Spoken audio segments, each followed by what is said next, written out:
એક વખત તો કુંવરબાઈ ગઢપુરમાં હતા.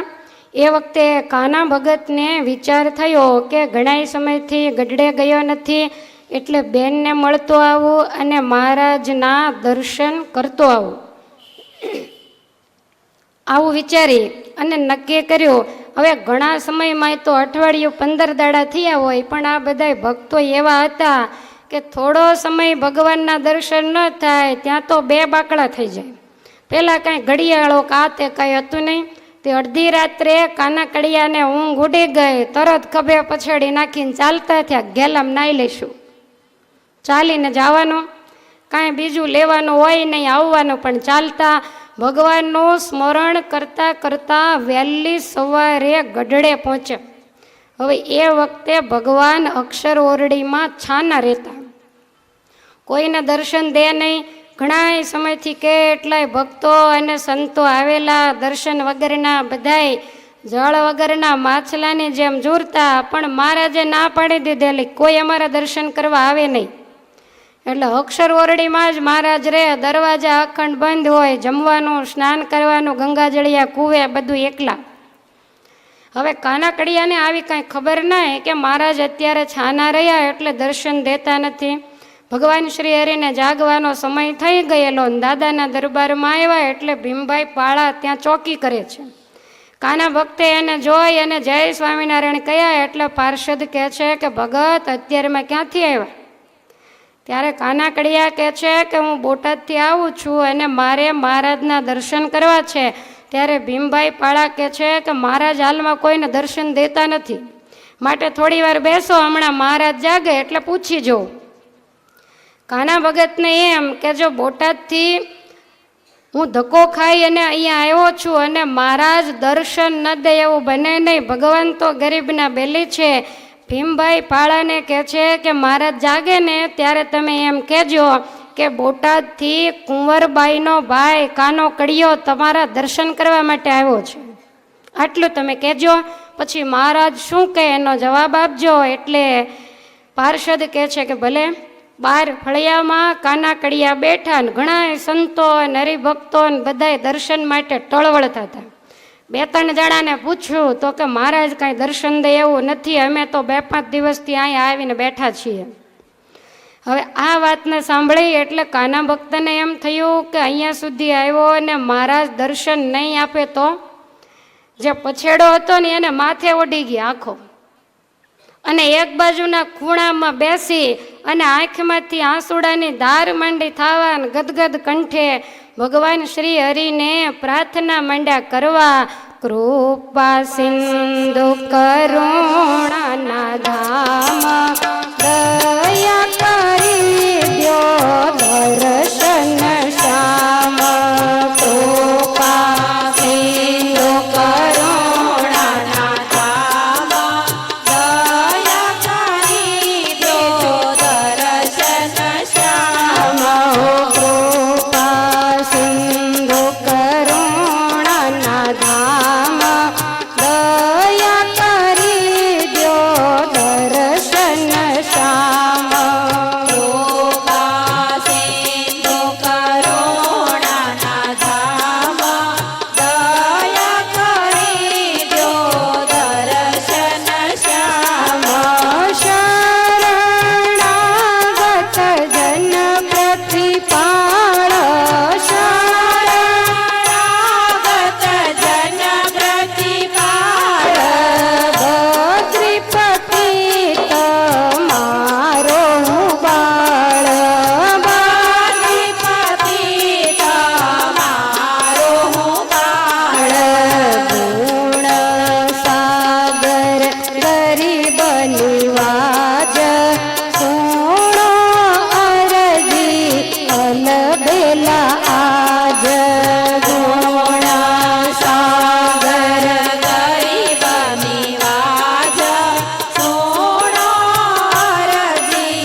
કાનાકડિયા આર્તનાદથી પ્રાર્થના કરે છે કે મહારાજ તમારા સંતો તમને ગરીબ નિવાસ કહે છે અને આજ હું તમારા દર્શન કરવા માટે આવ્યો છું. તમે તો શરણાગત જન પ્રતિપાલક છો મહારાજ. સંસારની અંદર એવા અટવાયેલા કે જ્યારે સમય મળે ત્યારે અમે તમારા દર્શન કરવા માટે આવી શકીએ, માટે મારી વિનંતીને તમે સ્વીકારો.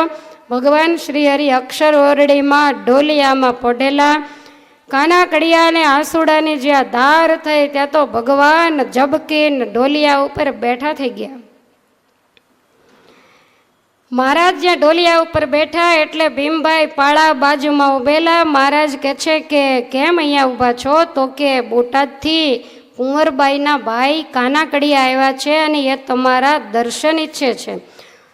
મેં એને ના પાડી કે મહારાજ કોઈને દર્શન દેતા નથી. મહારાજ કે તો એ ક્યાં ગયા? ત્યારે ભીમભાઈ પાળા કહે છે કે એ તો ઉદાસ થઈ માથે પછેડો નાખીને એક બાજુ ખૂણામાં બેઠા છે. આવું જ્યાં ભગવાન શ્રીએ સાંભળ્યું એટલે મહારાજ એટલા બધા મોજમાં આવી ગયા. મહારાજ કે જાઓ કાનાને અહીંયા દર્શન કરવા માટે આવવા દો અને પછી બીજા જેને જેને દર્શનની ઈચ્છા હોય એ ભલે આજ ખુશીથી અમારા દર્શન કરવા આવે. આવું સાંભળી અને ભીમભાઈ ઉતાવળા આવ્યા. કાના ભક્ત બેઠેલા એનો પછેડો ઊંચો કરીને કહે છે ભગત તમને મહારાજ અંદર બોલાવે છે, જાઓ દર્શન કરવા. કાનાકડિયા તો ખુશ ખુશ થઈ ગયા અને ભગવાનના દર્શન કરવા અક્ષર ઓરડીમાં જાય. આ બાજુ બીજા જે ભક્તો આવેલા એને બોલાવવા માટે ભીમભાઈ ગયા. રજા મળી, દોટ કાઢી, ગાયને જોઈને વાછરડું જેમ દોડે એમ કાના ભક્તએ દોડીને ભગવાનને દંડવટ કર્યા. ચરણારવિંદમાં મસ્તક મૂક્યું એટલે મહારાજે બેઠા બેઠા બે ચરણ લાંબા કરીને કાનાકડિયાને છાતીમાં ચરણારવિંદ આપ્યા અને મહારાજ કે કાના તું સુખી તો છો ને? કાંઈ જવાબ આપે ત્યાર પહેલાં કહે છે કે બોટાદથી ક્યારે નીકળ્યો તો? અહીંયા ક્યારે પહોંચ્યો? તું જમીને આવ્યો કે હજી ભૂખ્યો જ છો? નાયો ધોયો કે બધું બાકી છે? હજી કાનાકડિયા તો કાંઈ બોલ્યા નથી. ત્યાં ભગવાન માંડ્યા પૂછવા ત્યારે કાના ભક્ત કહે છે કે મહારાજ અધવચ્ચે રાત્રે જાગી ગયો ને મને એમ થયું કે મહારાજના દર્શન કરી આવું એટલે મેં કાંઈ આકાશના તારોડિયા સામે જોયું નથી. ઘરેથી સીધો દોડતો ગઢડા આવ્યો અને પ્રભુ ગઢડામાં પહોંચ્યો ને ત્યારે ગમર વલોણાના અવાજ સંભળાતા હતા એટલે મને એમ થયું કે સવાર પડી ગયું લાગે છે. હવે આ કેટલા વાગે નીકળ્યા હશે અને મહારાજ 9 ગાઉ ચાલ્યો એટલે ભૂખ તો સહેજે લાગી હોય, સાંજે જમ્યા હોઈએ, પણ મહારાજ તમારા દર્શન કર્યા ને એટલે મારી આ જન્મની નહીં જન્મ જન્મની ભૂખ ભાંગી ગઈ. હવે મારે કાંઈ જમવાની ઈચ્છા નથી. આટલી જ્યાં વાત થઈ ત્યાં તો ભીમભાઈ પાર્ષદ આવીને ઊભા રહ્યા એટલે મહારાજ કે ભીમભાઈ તમે મોટા બાના રસોડે જઈ અને 2 બાટલા લઈ આવો. બાટલા એટલે બાજરીના ફૂલેલા રોટલા હોય એની અંદર ભારોભાર ઘી ભરી દેવાનું, એને બાટલા કહેવાય. મહારાજે આવી રીતે કહ્યું એટલે ભીમભાઈ મોટાબાને રસોડે ગયા અને આ બાજુ દર્શનની છૂટી થયેલી એટલે ગોપાળાનંદ સ્વામી, મુક્તાનંદ સ્વામી, દાદા ખાચર વગેરે બધા દર્શનને આવવા માંડ્યા. મોટા મોટા બધા આવ્યા એટલે કાનાકડિયા તો ખસતા ખસતા છેલ્લે જતા રહ્યા. બધા આવીને ભગવાનનો ચરણ સ્પર્શ કરે, દંડવટ કરે, પણ મહારાજે કોઈને દ્રષ્ટિ આપી જ નહીં. કાનાકડિયાની સામે ને સામે જોઈને મહારાજ બેઠા. જય સ્વામિનારાયણ કરે તો મહારાજ બોલે ખરા પણ કોઈની સામે જોવે નહીં. એટલામાં ભીમભાઈ પાર્ષદ 2 રોટલા લઈને આવ્યા. ભગવાન શ્રી હરિ હાથમાં લીધા અને મહારાજ કે કડિયા આગળ આવો. તો પાછળ બેઠા હતા ત્યાંથી કાનાકડિયા આગળ આવ્યા. ભગવાન શ્રી હરિ કહે છે કે લે આ ટીમણ. કાના ભગત સામે ને સામે જોઈ રહ્યા. મહારાજ કે શેમાં લેશ?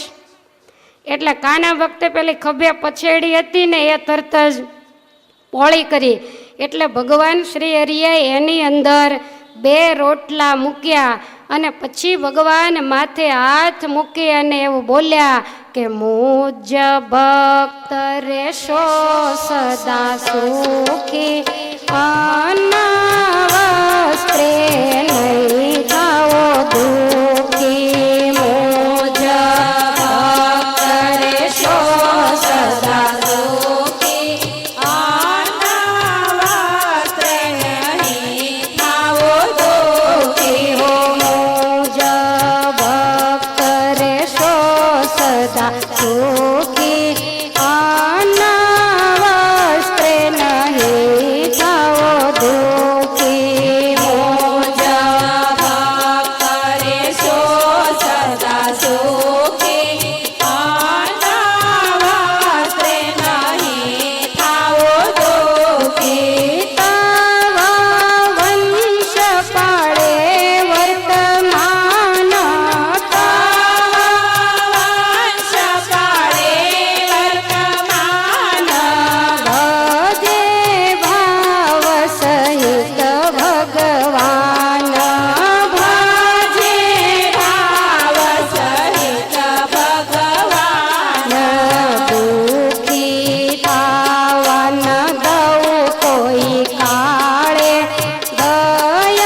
મહારાજ બે હાથ માથે મૂકી અને એવું કહે છે, હે મારા ભક્ત, તમે સદાયને માટે સુખિયા રહેશો.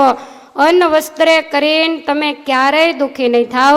તમારા વંશની અંદર જે જન્મશે એ મારા વર્તમાન પાળશે, અને જો સત્સંગ રાખશે તો એને હું કોઈ કાળે દુઃખી થવા નહીં દઉં. આવી રીતે સામે ચાલીને વગર માગીએ ભગવાને એને વરદાન આપ્યું. મહારાજને કેવા રાજી કર્યા હશે, ભગવાનની સાથે એ ભક્તને કેવી આત્મીયતા હશે. ભગાદોશીએ માગ્યો કે મારા વંશમાં સત્સંગ રે, પણ કાના કડિયાએ માગ્યું નથી. મહારાજ કે જેટલા સત્સંગ રાખશે અને અમારો મહિમા સમજશે એના ઘરમાંથી અન્ન વસ્ત્ર અને આબરૂ, આ ત્રણ વસ્તુ ક્યારેય નહીં ખૂટે. આ રીતે મહારાજે આશીર્વાદ આપ્યા. પછી મહારાજ કે, કાના ભગત, હવે તમે ગેલે જઈ ખળખળીએ સ્નાન કરીને પહેલાં જમી લેજો, નાવાનું બાકી હતું. આવી રીતે કાના ભક્ત અતિ રાજી થયા. ખળખળીએ પુરુષોત્તમ ઘાટે ગયા, ત્યાં સ્નાન કરી અને દેવને દુર્લભ એવી ભગવાનને આપેલી પ્રસાદી પોતે જમ્યા, પોતાના બેનને મળ્યા. 2 દિવસ ગઢપુર રહી અને પાછા આવ્યા. જ્યારે જ્યારે અનુકૂળતા મળે ત્યારે ત્યારે ઉત્સવ સમયામાં પણ મહારાજની સાથે અચૂક જતા. કારિયાણીમાં મહારાજે ફૂલદોલનો ઉત્સવ કર્યો ત્યારે રંગોત્સવમાં કાના કડિયા સાથે હતા. મહારાજ જ્યારે રંગ ઉડાડતા ત્યારે કાના ભગત એકાગ્રતાથી દર્શન કરતા.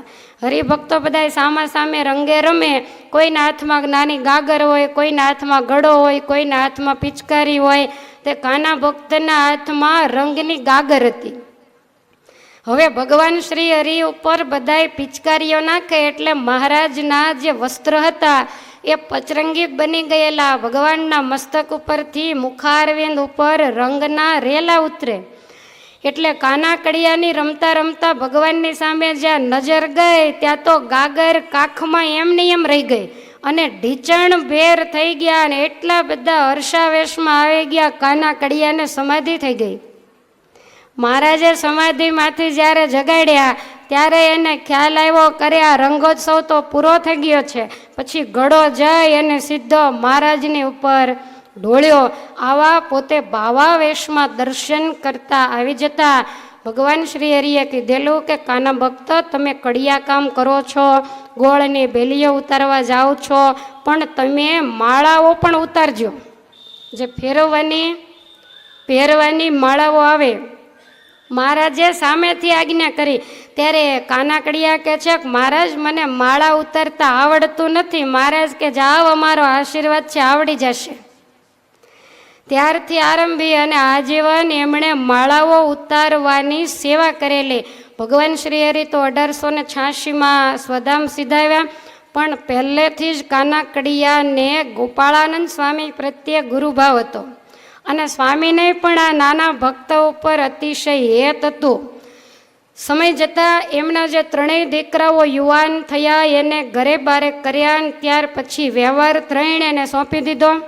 દીકરાઓ ખૂબ ડાયા, બુદ્ધિશાળી અને સત્સંગની સમજણવાળા માતૃપિતૃ ભક્ત હતા એટલે વ્યવહાર બધોય સંભાળી લીધો. કાના ભક્તે વ્યવહારમાંથી નિવૃત્તિ લીધી. પછી શું કર્યું છે? પછી ઓટલા ભાંગવાના. તો જ્યારથી દીકરાઓના હાથમાં વ્યવહાર આપ્યો ત્યારથી આરંભીને કાના કડિયાએ નિયમ લીધો કે રોજ 1000 માળા ફેરવીને સૂવું. તમે વિચાર કરો, કોઈ દી 1000 માળા તમે કરી છે એક દિવસમાં? ક્યારેક ટ્રાય કરજો, કેમ થાય છે એ ખબર પડે. 14 થી 15 કલાક લાગે ત્યારે 1000 માળા થાય. 3 દીકરાઓ, દીકરાના દીકરા, આને કાંઈ દોરીયું તાણવાના, હિંચકાવાના વ્યવહાર બીજો કાંઈ હશે જ નહીં. તમે તમારામાંથી ઉકલો એટલે દીકરાના, એનામાંથી ઉકલો એટલે એના, અને પછી પાછા એટલા ફૂલાતા ફરે કે 5 પેઢીઓ હાજર છે. આમ ઉપર જાઓ તો 50 હાજર હોય, 5 નહીં. માણસ આવું જોઈ અને અતિશય રાજી થાય. ભગવાન શ્રી હરિ તમને લાંબુ આયુષ્ય આપે ને જોવી હોય તમારે 5 ને 10 દેખાડે તો અમારે તો કઈ રોટલા દેવા નથી. પણ કહેવાનો મતલબ એ છે કે ભગવાન આ લોકમાં રાખે, વ્યવહાર સારી રીતે ચાલતો હોય, છોકરાઓ ના પડતા હોય તો વ્યવહારને મૂકી બધાને વ્યવહાર સોંપી અને પછી ટાઈમ બગાડો નહીં, પણ ભગવાનનું ભજન કરો. 1000 માળા ન કરો તો સત્શાસ્ત્ર વાંચો, કથા વાર્તા સાંભળો, ભગવાનની માળાઓ ફેરવો, દેવ દર્શન. આપણે ક્યાં ઓછી પ્રવૃત્તિ છે? માટે સમય થાય એટલે વ્યવહારને મૂકી દેવો. 1000 માળાનો નિયમ રાખેલો. ગોપાળાનંદ સ્વામી કે કાના તને ગણતા આવડે છે? ત્યારે કાનો કડ્યો કે ના સ્વામી, ગણતા નથી આવડતું, પણ મને બીજા સાધુ એવું કીધેલું 15 કલાક માળા ફેરવીએ એટલે 1000 થઈ જાય. ગોપાળાનંદ સ્વામી કે કાના એવું ન કરાય. પોતાની પાસે 25 પારાનો બેરખો હતો, એટલે એવું કહ્યું કે આ બેરખો હું તને આપું છું. સોપારી જેવડા મોટા મોટા એના પારા હતા, એટલે આ બેરખો તારે ડાબા હાથમાં રાખવો, અને એક વખત પૂરો થાય એટલે કોઈ પણ ઘઉંનો ચણાનો એવો દાણો રાખવો, એટલે એક દાણો એક બાજુ મૂકી દેવો. પછી 4 થાય એટલે 100 માળા થઈ ગઈ કહેવાય, એટલે એક બીજી નિશાની કાંકરો એક બાજુ મૂકો. સાંજ પડે 10 કાંકરા ભેગા થાય એટલે તારે 1000 માળા થઈ ગઈ. આવી રીતે તારે ગણતરી કરવી. ત્યારથી આરંભી અને આ બેરખાથી પોતે ગણતરી કરતા. અવારનવાર ગોપાળાનંદ સ્વામી, ગુણાતીતાનંદ સ્વામી બોટાદ આવે ત્યારે એમનો સમાગમ કરતા, સંતોની પધરામણી પોતાને ઘેર કરાવતા, એને જમાડતા, એની પૂજા કરતા. અને એક વખત તો રાજી થઈ અને ગોપાળાનંદ સ્વામીએ નીલમણીની પ્રસાદીની માળા કાના કડિયાને આપેલી. લીલા જેવા એના પારા હોય. આજ પણ એના વારસદારો પાસે આ પ્રસાદીની માળા છે. મહારાજની દાઢીના, મસ્તકના કેશ, મહારાજના નખ વગેરે પણ એના વંશજો પાસે પ્રસાદીનું છે. એક વખત ગોપાળાનંદ સ્વામી સારંગપુર ગયેલા અને ત્યાં વાઘા ખાચરે સ્વામીને પ્રાર્થના કરી કે મહારાજે અહીંયા મંદિર કરવાનું નક્કી કરેલું અને અહીંયા જગ્યા જોવા માટે પણ આવેલા, પણ મહારાજે પછી ગઢડા મંદિર કર્યું ને અહીંયા મંદિરનું બંધ રાખ્યું. અને જીવા બાપુ ગયા પછી ઘરની અંદરથી સમૃદ્ધિ પણ ધીમે ધીમે જવા માંડી, કારણ કે જીવા ખાચર અક્ષરધામના મુક્ત હતા, એની સેવામાં અષ્ટસિદ્ધિ અને નવનિધિ આવેલી. પછી તો મોટા પુરુષો જાય એટલે ધીમે ધીમે બધું પાછળ સંકેલાવા માંડે, એટલે આર્થિક પરિસ્થિતિ થોડીક નબળી પડી ગઈ હતી. ગોપાળાનંદ સ્વામીને હાથ જોડીને વાઘા ખાચર કહે છે કે તમે કંઈક અહીંયા એવું મંદિર કરો અને એવા દેવ પધરાવો તો બધાય સુખિયા થાય, અને પાછળથી પણ અમારા ગામનું નામ કાયમને માટે અમર બની જાય, અને સંતો કાયમ રહે એટલે સત્સંગ પણ રહે. ત્યારે સ્વામી કહે છે કે ગઢપુરમાં વસંત પંચમીનો સમયો થાય ત્યાં તમે બધા હરિભક્તો આવજો. રઘુવીરજી મહારાજ આવશે એટલે ત્યાં આપણે કઈ રીતે મંદિર કરવું, કયા દેવ પધરાવા, આવું બધું આપણે નક્કી કરશું. આ રીતે ગોપાળાનંદ સ્વામીએ કહ્યું. પછી સ્વામી તો ગઢપુર પધાર્યા. ગઢડાની અંદર વસંત પંચમીનો સમય આવ્યો, બધા ઉત્સવ ઉપર ગઢડા આવ્યા છે. સ્વામીના કહેવાથી બધાએ રઘુવીરજી મહારાજને પ્રાર્થના કરી. એક મહારાજની ઈચ્છા હતી સારંગપુરમાં મંદિર કરવું, અને મહારાજ તો જતા રહ્યા છે, માટે મોટા સંતો ધરતી ઉપર છે. મહારાજ શ્રી તમે છો તો ભગવાનની ઈચ્છાને તમે પૂર્ણ કરો અને સારંગપુરમાં સુંદર મંદિર બંધાવો. રઘુવીરજી મહારાજ હસતા હસતા કહે છે કે દરબાર મંદિર બંધાવીએ પણ દેવ કયા પધરાવશું? ત્યારે સારંગપુર વાસી કહે છે જે દેવની હારે કોઈને વાંધો ન હોય ને એવા દેવ પધરાવજો. તમામ દેશ દેશાંતરના ભક્તો જેને માનતા હોય એવા પ્રતાપી દેવ તમે અમારા સારંગપુરમાં પધરાવો. આવી રીતે કહ્યું. એટલે રઘુવીરજી મહારાજ બહુ રાજી થયા અને ગોપાળાનંદ સ્વામીની સામે જોયો કે સ્વામી આ લોકો શું કહે છે, જેની સાથે કોઈને વાંધો ન હોય ને બધાય માનતા હોય એવા દેવ પધરાવો, એટલે અમે કંઈ સમજ્યા નહીં. ત્યારે ગોપાળાનંદ સ્વામી કે બાપજી એવું કહે છે કે હનુમાનજી મહારાજ પધરાવો તો એની સાથે દુનિયામાં કોઈને વાંધો નહીં, અને ભલભલાના વાંધા એ ભાંગી નાખે, અનેકની ભીડને ભાંગે એવા બળિયા દેવ પધરાવો, એવું સારંગપુર વાસીઓનું કહેવું છે. રઘુવીરજી મહારાજ કે કાંઈ વાંધો નહીં સ્વામી, અમે આજ્ઞા આપીએ છીએ, તમે અવારનવાર ત્યાં જતા રહેજો, ક્યાં મંદિર કરવું, કેવી રીતે કરવું એ બધુંય તમે જરાક જોઈ લેજો અને સારંગપુરવાસી ભક્તોનો ભાવ તમે પૂરો કરજો. આવી રીતે કહ્યું. સમયો વિખાયો, બધાએ પોતપોતાના સ્થાને ગયા. સારંગપુરના ભક્તો સારંગપુર આવ્યા. ઘણોય સમય વીતી ગયો. એમાં એકવાર ગોપાળાનંદ સ્વામી બોટાદ પધાર્યા છે. સારંગપુરવાસી ભક્તોને ખ્યાલ આવ્યો. શિવલાલભાઈએ આગ્રહ કરીને સ્વામીને રોકી રાખેલા, એટલે સારંગપુરના ભક્તોએ આવીને પ્રાર્થના કરી કે સ્વામી, રઘુવીરજી મહારાજને અમે વિનંતી કરેલી, એમને આજ્ઞા આપેલી, તમારી માથે નાખ્યું છે કે અમારા ગામની અંદર મંદિર થાય અને પ્રતાપી દેવ તમે પધરાવો. એટલે ગોપાળાનંદ સ્વામી કહે છે કે તમે જાઓ, અમે ત્યાં આવશું. હરિભક્તો બધા ગયા. બીજા દિવસે સ્વામી તૈયાર થયા. બોટાદના હરિભક્તો બધાને સાથે લીધા. શિવલાલભાઈ, ભગાશેઠ, દાહા ખાચર, કાનાકડિયા વગેરે બધા સાથે છે. સ્વામીએ હરિકૃષ્ણદાસ સ્વામી અને ગોવિંદાનંદ સ્વામી એને પણ સાથે લીધા. એમને આજ્ઞા કરી કે અમે સારંગપુરમાં જગ્યા બતાવીએ, ત્યાં તમારે એક સરસ મજાનું દેવનું ડેરું બનાવવાનું છે. સંતો બે સાથે ગયા. સારંગપુર ગયા. સ્વામીએ પોતાની પાસે જે લાકડી હતી એનાથી નિશાની કરી દીધી કે આ જગ્યાની અંદર તમારે મંદિર બાંધવું. બંને સંતોને કહ્યું કે મંદિર પૂરું થાય ત્યાં સુધી ધ્યાન તમારે રાખવું અને મૂર્તિ પણ એવી સરસ મજાની બનાવજો. ત્યારે આ બંને સંતો કહે છે કે સ્વામી, મૂર્તિ બનાવવા માટે પથ્થર ક્યાંથી લાવશું? એટલે સ્વામી કે એની કંઈક વ્યવસ્થા કરશું. અને બપોર પછી સારંગપુરની ભાગોળે સ્વામી સ્નાન કરવા માટે સંતો સહિત ગયેલા. અને એ વખતે ધીંગાણાની અંદર પહેલાં કોઈ મરાયા હોય તો એના પાળિયા કહેવાય, એવો એક મોટી ખાંભી પથ્થર ત્યાં હશે. સ્વામી લાકડીનું ઠેબું અડાડીને કે આ પથ્થર લઈ જાજો ને આમાં મૂર્તિ ઘડજો. ત્યારે ગામના લોકો કહે છે કે સ્વામી, એ તો કોઈકની ખાંભી છે ને આગળ એનું ચિત્ર દોરેલું છે. સ્વામી કે આગળ ભલે દોર્યું, આપણે પાછળ મૂર્તિ બનાવશું. આગળ પાળ્યો ને પાછળ હનુમાનજી, આપણને વાંધો શું, એનું સારું થશે. ત્યારે સંતો કે સ્વામી, તમારી વાત સાચી, પણ મૂર્તિ ઘડશે કોણ? અને એ વખતે સ્વામીએ સાથે જે બધા હરિભક્તો હતા એની સામે નજર નાખી કાનાકડિયાને જોયા. એટલે સ્વામીએ તરત જ કાનાકડિયાને બોલાવ્યા. કહે સ્વામી કાનાકડિયાને, તેની સંગાતે તું પણ જાને. કહે સ્વામી કાનાકડિયાને, તેની સંગાતે તું પણ જાને. હો કહે સ્વામી કાનાકડિયાને, તેની સંગાતે તું પણ જાને. કહે સ્વામી કાના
પણ જાને એની સંગત પણ જાને. કાનાકડિયાને સ્વામી કહે છે કે આ બધા સંતોની સાથે તમે પણ જાઓ અને હનુમાનજી મહારાજની સરસ મજાની આ પથ્થરમાંથી મૂર્તિ બનાવજો. ત્યારે કાનાકડિયા હાથ જોડીને કહે છે કે સ્વામી, હું કડિયા કામ જાણું છું અને મૂર્તિ ઘડવી એ તો શિલ્પીનું કામ છે, માટે શિલ્પ કામ મને આવડતું નથી. સ્વામી કહે છે કે મારું વચન ફળીભૂત થશે અને તારે હાથે સરસ મજાની મૂર્તિ ઘડાશે.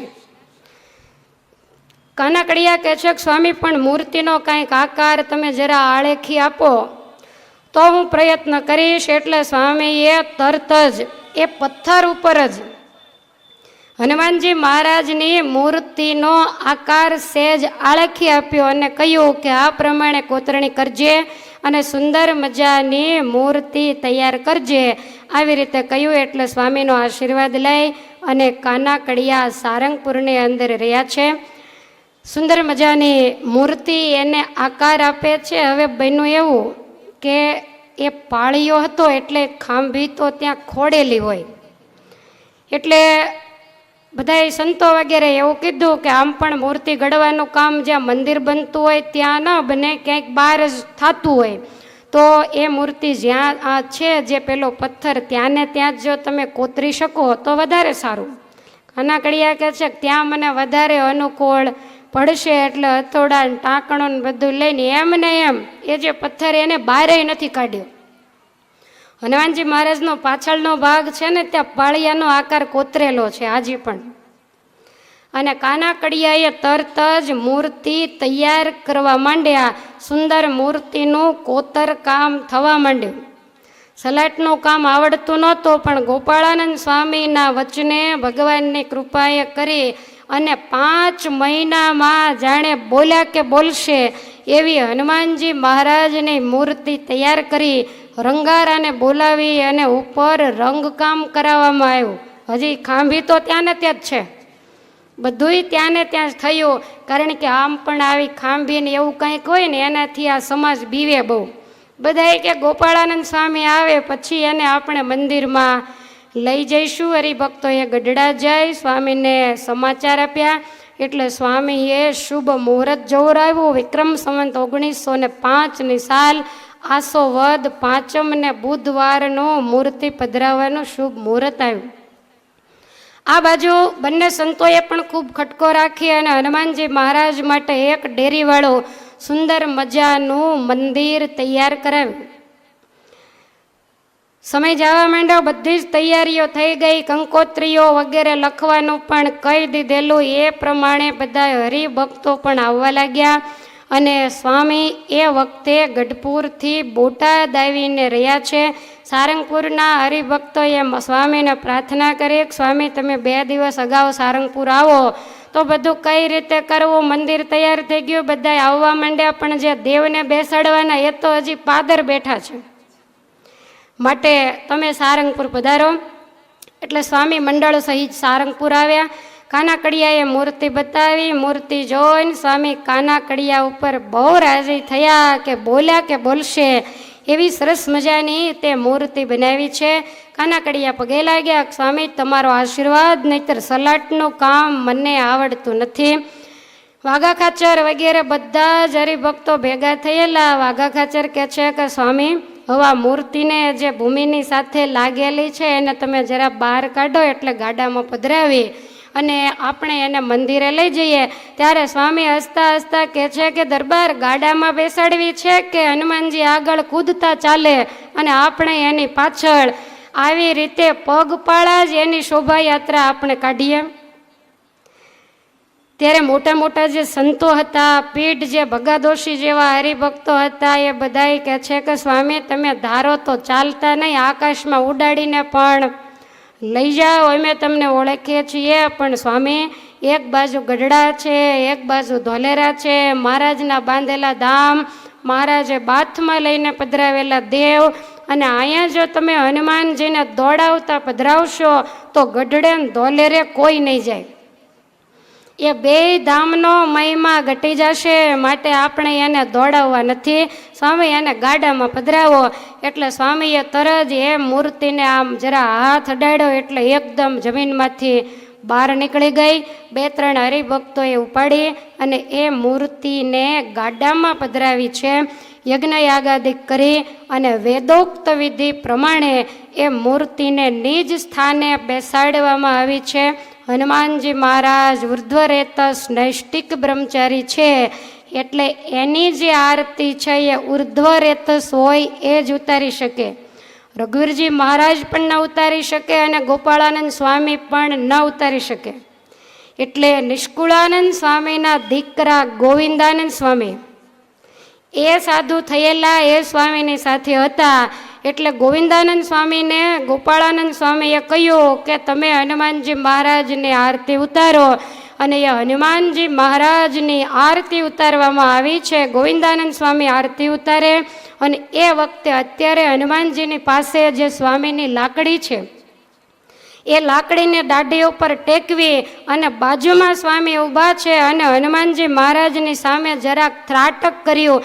અને એ જ વખતે હનુમાનજીના 52 વીર આવીને સ્વામીની પાસે હાજર થયા કે જેની જરૂર હોય એને તમે સેવામાં રાખો. ત્યારે ગોપાળાનંદ સ્વામી કે જે હનુમાનજી મહારાજે રામાવતારમાં ભગવાનની સેવા કરી, કૃષ્ણ અવતારમાં પણ કરી અને અમારા ઈષ્ટદેવની પણ જેણે સેવા કરી એવા રામદૂત હનુમાનજી એને અમારે પધરાવવા છે. એટલે રામદૂત હનુમાનજી હાજર થયા અને સ્વામીએ મૂર્તિની સામે જરાક ત્રાસી નજર કરી અને જ્યાં ત્રાટક કર્યું ત્યાં તો હનુમાનજીની મૂર્તિ આખી ધણ ધણ ધ્રુજવા લાગી. મૂર્તિમાંથી તેજના શેરડાઓ નીકળવા લાગ્યા. ન ભૂતો ન ભવિષ્યથી એવો પરચો જોઈ અને તમામ ભક્તોએ જય જયકાર કર્યો છે. બોલો કષ્ટભંજન દેવની જય, સ્વામિનારાયણ ભગવાનની જય. હનુમાનજી મહારાજ એવા તેજસ્વી બન્યા. આજુબાજુમાં હનુમાનજી મહારાજના જે સેવકો નળ, નીલ, અંગદ વગેરેને પણ એવી જ રીતે મૂર્તિ સરસ કોતરીને તૈયાર કરેલી. સ્વામીએ એકે એકનું આવાહન કર્યું એટલે બધા જ હનુમાનજી મહારાજનું આખું મંડળ ત્યાં હાજર થઈ ગયું. ગોપાળાનંદ સ્વામીએ હનુમાનજી મહારાજની સામે ઊભા રહીને કહ્યું છે કે દેવ ખાલી સુખડું ખાવા માટે અહીંયા નથી બેસાડ્યા. તમે અમારા સંપ્રદાયના કુળદેવ છો. તમે રામચંદ્ર પ્રભુની ખૂબ સેવા કરી છે. તમારી મુખ્ય ગાદી ભારત વર્ષની અંદર અયોધ્યામાં હનુમાનગઢી કહેવાય અને આજ તમારી બીજી ગાદી આ કાઠિયાવાડમાં સારંગપુરની અંદર હું સ્થાપું છું. અખંડ અહીંયા તમે હાજર રહેજો અને હું તમારું નામ પાડું છું કષ્ટભંજન. એટલે જેટલા જેટલા તમારે શરણે આવે એ તમામના કષ્ટને તમે કાપજો. બોલો કષ્ટભંજન દેવની જય. આજ 200 વર્ષના વાણાવયા.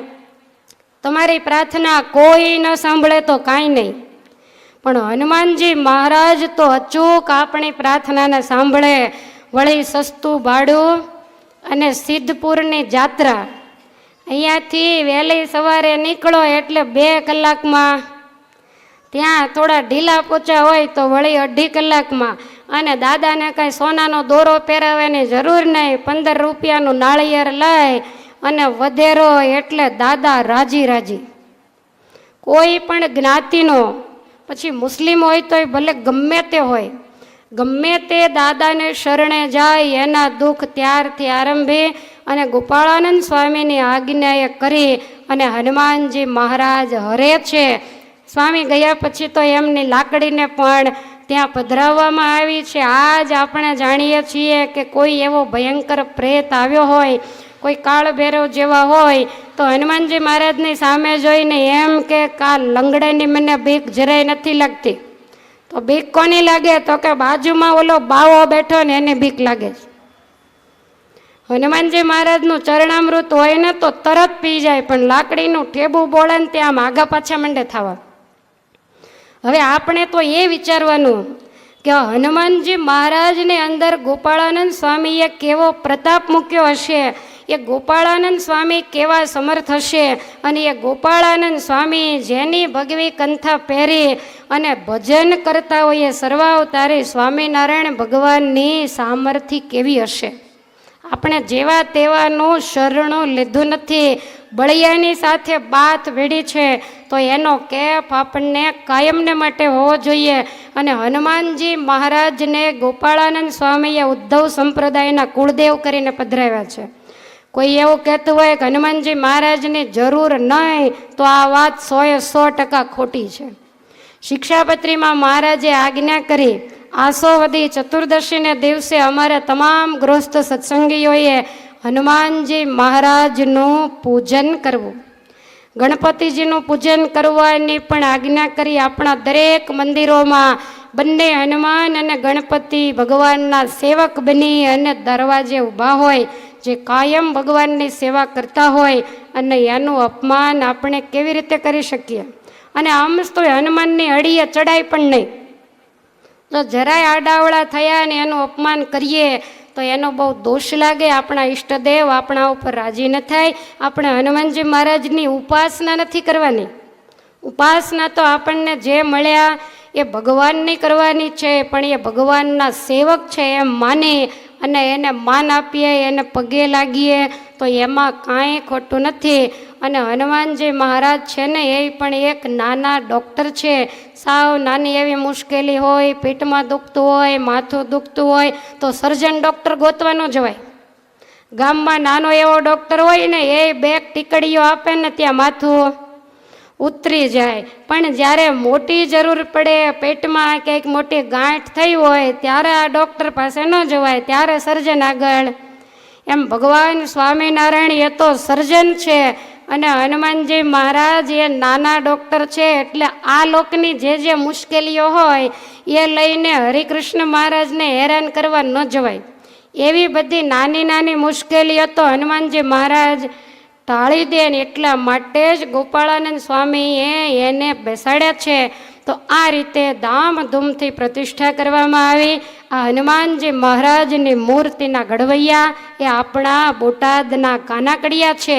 એ વખતે કાનાકડિયાના દીકરાઓ પણ ખૂબ સારું કડિયા કામ વગેરે કરતા, મોટા મોટા કામ રાખતા, એટલે એમને આર્થિક રીતે ખૂબ સારું હતું. એટલે પ્રતિષ્ઠાની આરતી ઉતર્યા પછી એમના દીકરા જે માધુકાના, એમણે 1200 રૂપિયાની એક વાડી લઈ અને હનુમાનજી મહારાજના કાયમી થાળ માટે એ વખતે અર્પણ કરેલી. જ્યાં સુધી સૂર્યચંદ્ર તપે, તમે સારંગપુર ગમે ત્યારે ગમે એટલી રસોઈ આપો, પણ દિવસ ઉગે અને હનુમાનજીની પાસે જે પહેલો થાળ જાય એ હંમેશા માધુ કાનાના નામનો જાય. આજ પણ જાય છે અને કાયમને માટે એ જતો રહેશે. તો આવી રીતે એમના દીકરાઓએ પણ સેવા કરેલી. અને બીજી બધી જે સેવાઓ હોય, જમીન છે એ કદાચ આગળ ઉપર જતા આડી અવળી થાય, પણ હનુમાનજી મહારાજ ક્યાંય જવાના નથી.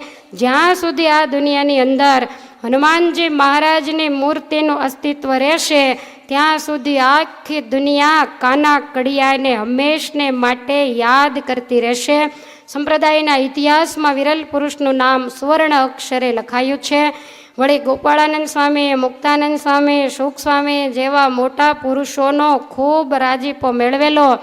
એમના ઘરના જે જકલબાઈ એ પણ એવા જ ભગવદી હતા, રાત્રિ દિવસ અખંડ ભગવાનનું ભજન કરે છે.